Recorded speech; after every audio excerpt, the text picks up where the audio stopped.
One of the least controversial takes that you can possibly have, AI is bad. Whether it's taking your job right now or threatening to take your job in the future, it is something that is always on your mind when thinking about the next steps of humanity. But what you may or may not know is that AI is actually infiltrated everything in what you consume to this very day. You can scroll on YouTube and find multiple AI thumbnails that perfectly blend in with other videos on top of other AI generated videos that are entirely edited by AI, written by AI, voiced by AI, and you may or may not even notice.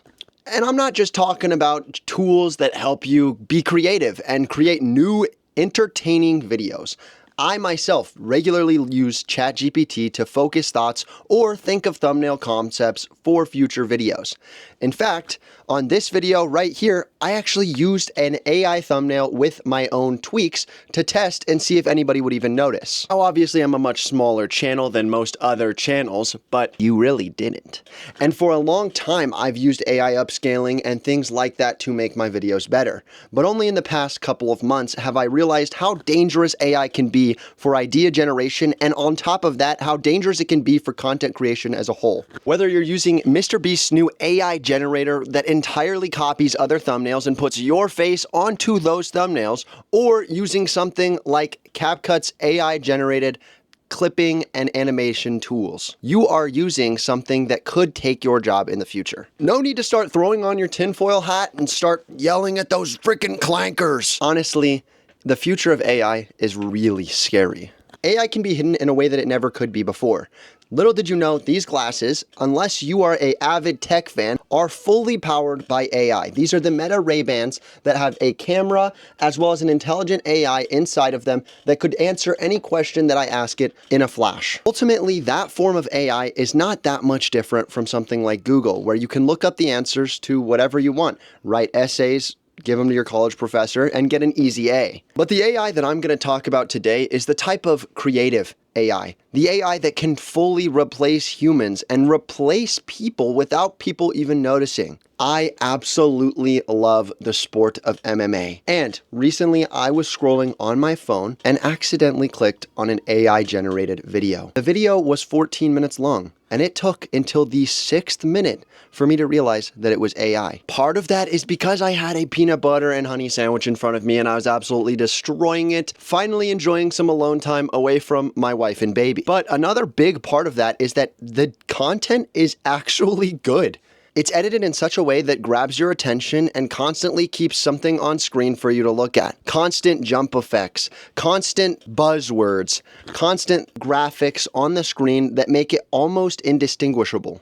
There was 2 giveaways that made it to where I understood why it was AI and how it wasn't a real person. One was that when the voiceover said football, it put a soccer ball on the screen. Football, earning respect from his coaches for how hard he went. And obviously, yes, that is the same thing in other parts of the country, but this was talking about an American. Later on, it corrects itself, and when he says football again, they put a normal football on screen. Football, instead of giving up. But a normal editor wouldn't make a mistake like that. You would know if you were putting a American football on screen or a soccer ball on screen. That's a very simple distinction. Another big reason why I didn't get it is because Ken Shamrock was born in Georgia, the country. Are we serious?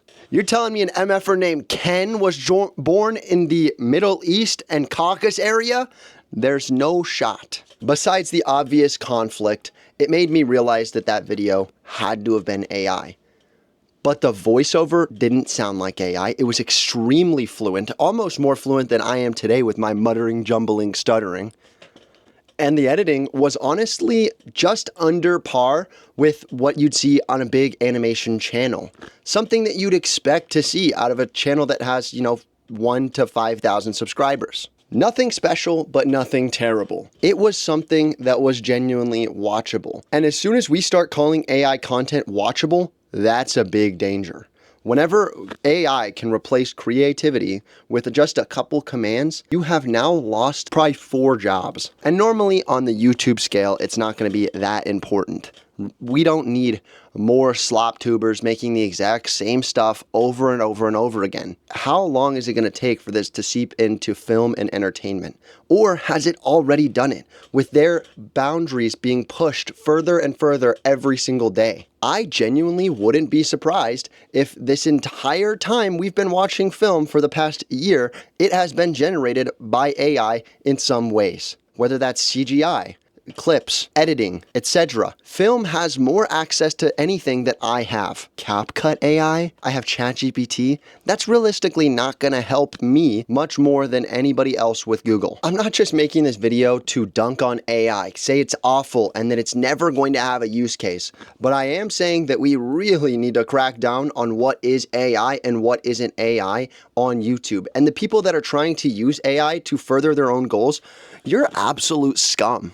And I'm not saying the type of scum that is just a greedy corporate businessman, but I'm talking about people that are doing the most bare minimum work that they can possibly do, haven't built any type of channel, any type of anything, but are instead using AI to fully create videos and scripts for them. I know that AI is a hot buzzword and somebody's probably already talked about something lateral to this, but I just wanted to talk about my experience on how I myself was enjoying AI content more than I might have another channel of similar size. It's honestly almost at the point where I prefer a video that's got low effort, low edited content, because at least I know that it's not AI, because AI wouldn't put out something that bad.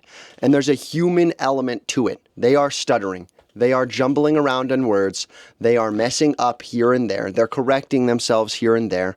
They're not just perfect, absolute paper, cardboard, gingerbread cutouts. Now, if you've gotten to this point in the video, I want you to go ahead and look back towards the very start of this video. And you may or may not have noticed that was AI. I've been using an AI tracking feature to make my eyes look at the camera. It's extremely unsettling, but you may or may not have picked up on it when you first clicked on.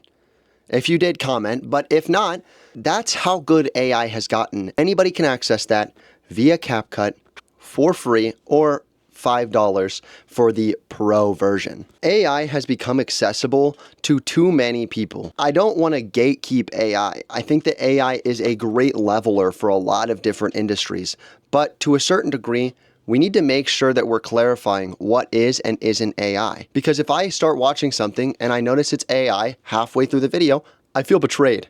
Not just because I missed it and I didn't get to realize that it was AI before this, I'm stupid, but I feel like I've betrayed my own human race.